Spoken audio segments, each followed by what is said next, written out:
આપ સર્વોને હેતપૂર્વક જય શ્રી સ્વામિનારાયણ। આજની સત્સંગ કથા વાર્તા નિજ મંદિર સાવરકુંડલા પવિત્ર ચાતુર્માસ વિશેષ। આજની સત્સંગ કથા વાર્તામાં આપણે ચરિત્ર કથા અંતર્ગત ગામ વાડા શિનોરના કાશીરામ અને મુરલીધર તથા ટોડલાના ખુશાલ ભટ્ટની વાર્તા સાંભળશું। વાડા શિનોરથી ટોડલા ગામે આવેલા કાશીરામ અને મુરલીધરે ખુશાલ ભટ્ટને વાત કરી કે, હે ખુશાલ ભટ્ટ, આ હળાહળ કળીકાળમાં ભગવાન પ્રગટ થયા છે। અરે, શું વાત કરો છો? ખુશાલ ભટ્ટે પૂછ્યું। હા, સાચી વાત છે। અનેક તેમના આશ્રિત થઈને દિવ્ય સુખ અનુભવે છે। આમ બંનેએ વિગતે બધા ખબર કહ્યા। તે વાત સાંભળીને ખુશાલ ભટ્ટને મનમાં હવે તાલાવેલી જાગી ને બોલી ઉઠ્યા કે, જો આ કળીકાળમાં પ્રભુ પ્રગટ્યા હોય તો મારે તેમના દર્શન કરવા।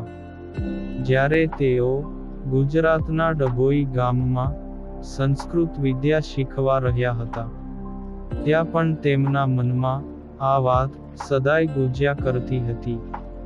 ભગવાન શ્રી હરિને ખુશાલ ભટ્ટને તો પોતાની પાસે જ બોલાવવા હતા, કેમ કે તે તો પ્રભુ સાથે જ ધામમાંથી આવ્યા હતા। એમના દ્વારા સત્સંગના અનેક કાર્યો કરવાના હતા। એટલે યોગાનુયોગ શ્રી સ્વામિનારાયણ ભગવાનના દીક્ષિત સંત શ્રી સર્વેશ્વરાનંદ સ્વામીનો ડભોઈમાં ખુશાલ ભટ્ટને મેળાપ થયો ને તેમણે શ્રીજી મહારાજના અલૌકિક અવતારની વાત કરી। તેનાથી પ્રભાવિત થતા ખુશાલ ભટ્ટે મનોમન સ્વામિનારાયણ ભગવાનનું શરણું સ્વીકાર્યું ને સ્વામીને કહ્યું કે, હવે મને વહેલાસર પ્રગટ ભગવાન શ્રી હરિના દર્શન કરાવો। ત્યારે સર્વેશ્વરાનંદ સ્વામીએ કહ્યું કે, હાલ તો ભગવાન ડભાણમાં બિરાજે છે, તો ચાલો હું ત્યાં તમને લઈ જાઉં। તે ખુશાલ ભટ્ટને તો એ જ તાલાવેલી હતી, તેથી તુરંત જ તૈયાર થયા ને સંતો સાથે ડભાણ આવીને મહારાજના દર્શન કરતાની સાથે જ તેમની આંખમાંથી સ્નેહના અશ્રુ સરી પડ્યા। જાણે યુગો યુગના સાથીનું મિલન થયું હતું ને ચિત્તવૃત્તિ ભગવાન શ્રી હરિના દિવ્ય સ્વરૂપમાં ખેંચાઈ ગઈ। ત્યારે મહારાજે પણ ખૂબ પ્રસન્નતા દર્શાવી હતી। ખુશાલ ભટ્ટ ત્યાર પછી તો ટોડલા પોતાને ઘેર પાછા ગયા। ત્યાં પોતાની યોગ શક્તિથી ઘણાને સમાધિ કરાવી ને પોતે આ લોકમાં ભગવાન જેવા મનાય છે, છતાં પણ તેમનું મન તો ભગવાન શ્રી હરિને સમીપે જલ્દી જવા સારું ચાતક પક્ષીની માફક તલસી રહ્યું છે। હું ભગવાન નથી, ભગવાન તો શ્રી હરિ છે, એમ બીજાને પણ પોતે છડેચોક કહેતા હતા। મહાપ્રભુ શ્રીજી તો અંતર્યામી ને સર્વજ્ઞ છે। ખુશાલ ભટ્ટની તીવ્ર ઝંખના જાણીને હવે સમય પાકી ગયો છે, એમ વિચારીને તેમને પોતાની સમીપે બોલાવવા માટે સંકલ્પ કર્યો।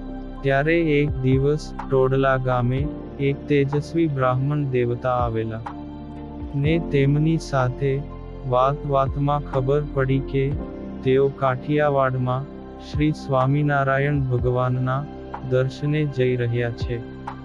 તેથી બીજો કશો પણ વિચાર કર્યા વગર ઘર સંસાર અને વ્યવહાર છોડીને ખુશાલ ભટ્ટે તો તે બ્રાહ્મણ સાથે પ્રયાણ કર્યું। તે ઘર બાર કુટુંબ કબીલો ને ભગવાનની જેમ મનાવાનો માન મરતબો એ બધું જ છોડી દઈને ખુશાલ ભટ્ટે શ્રીજી મહારાજની સમીપે પહોંચવા માટે ઉતાવળે પગ ઉપાડ્યા। તે બ્રાહ્મણે રસ્તામાં ખુશાલ ભટ્ટની ખૂબ સાર સંભાળ રાખી ને રસ્તામાં ખબર પડી કે સ્વામિનારાયણ ભગવાન તો હાલ જેતલપુરમાં બિરાજે છે। તેથી તે બંને એ તરફ વળ્યા। ગામ નજીક રાયણના વૃક્ષો હતા। ત્યાં પહોંચીને આ બ્રાહ્મણે કહ્યું કે તમે અહીંથી સીધા આગળ ચાલો ને હું પાછળ આવું છું. તે ખુશાલ ભટ્ટને પણ થોભવું હવે પોસાતું ન હતું. તેથી તે સહેજ આગળ ચાલ્યા ને જ્યાં પાછળ જુએ તો એ બ્રાહ્મણ અદૃશ્ય ને સીધા રસ્તે પણ ક્યાંય દેખાયા નહીં. પછી પોતે મહારાજને મળ્યા ત્યારે પ્રભુએ રસ્તાની બધી વાત જ્યારે કરી ત્યારે ખ્યાલ આવ્યો કે એ બ્રાહ્મણ રૂપે ભગવાન શ્રી હરિ પોતે જ પધારેલા. અને ખુશાલ ભટ્ટને આ રીતે પરચો આપીને પોતાની પાસે લાવેલા. પછી જેઓ સાધુ દીક્ષા લઈને યોગમૂર્તિ, સમર્થ સંત, અક્ષરમૂર્તિ, સદ્ગુરુ શ્રી ગોપાળાનંદ સ્વામી થયા હતા.